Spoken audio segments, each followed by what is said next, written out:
Hi folks, thanks for coming back for another recipe at Dottie's Kitchen.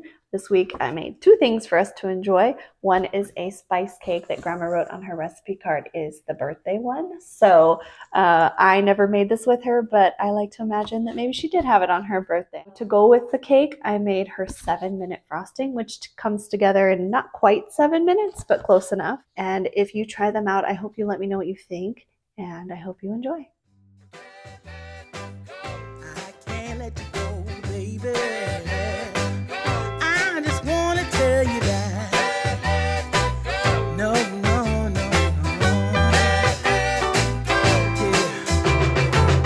All of my friends. So the first thing I want to do is spray or grease 2 8-inch round cake pans and then line the bottom with some parchment paper. Then you can set those aside. So before you start mixing the batter, you're going to want to separate your eggs. You'll use both the yolks and the whites, but they go into the recipe at different times. Add the butter, sugars, and the egg yolks to a mixing bowl first and beat that until it's creamy. I've been looking for love so true.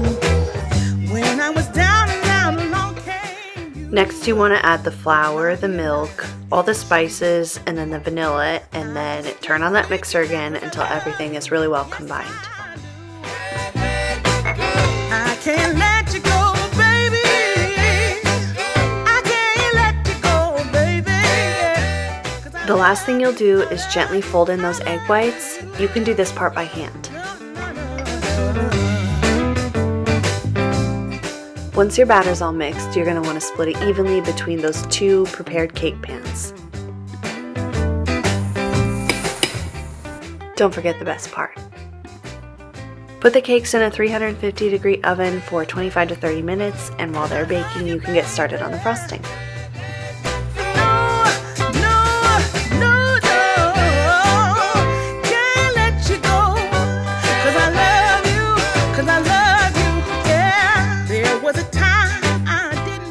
So this recipe calls for cooking the frosting in a double boiler, which I don't have, but it's really easy to do with a pot and a mixing bowl. You just want to fill a pot on the stove with enough water so that when you set a mixing bowl in the pot, it hovers just above the water line.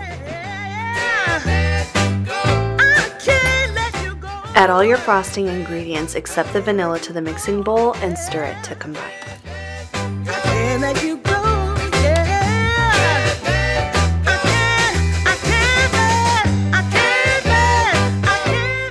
Once the water in the pot is boiling, set your mixing bowl with all the ingredients in the pot and start beating it with your mixer. So the recipe is called 7-minute frosting because that's how long you're supposed to beat it for, and you'll see that the mixture will continue to thicken as it heats and beats. You'll know it's done when it forms these nice firm peaks. Remove it from the heat and mix in the vanilla. At this point, your cake should be close to done. Give them a check and pull them out of the oven to cool.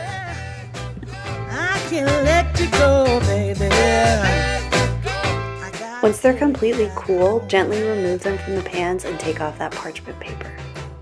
I've been looking for love so true. When I was down and out, along came you. Though you might be a liar. This is a layered cake, so I like to use a serrated knife to make a nice flat top for each cake. You don't want to take off too much of the goodness, but just enough so that the cakes sit nicely and evenly on top of each other. Put a layer of frosting on top of one of the cakes. This is going to be your bottom layer, and when you're done, you're going to want to put the other layer neatly on top.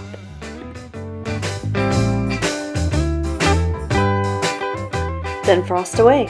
Again, it works best to wait until the cakes are completely cool to frost, but I usually have trouble waiting that long, so don't worry if your cake is a little bit crumbly with the first layer of frosting.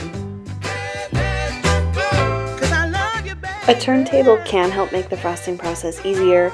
I don't have a fancy one, I just use the Lazy Steven from my kitchen table.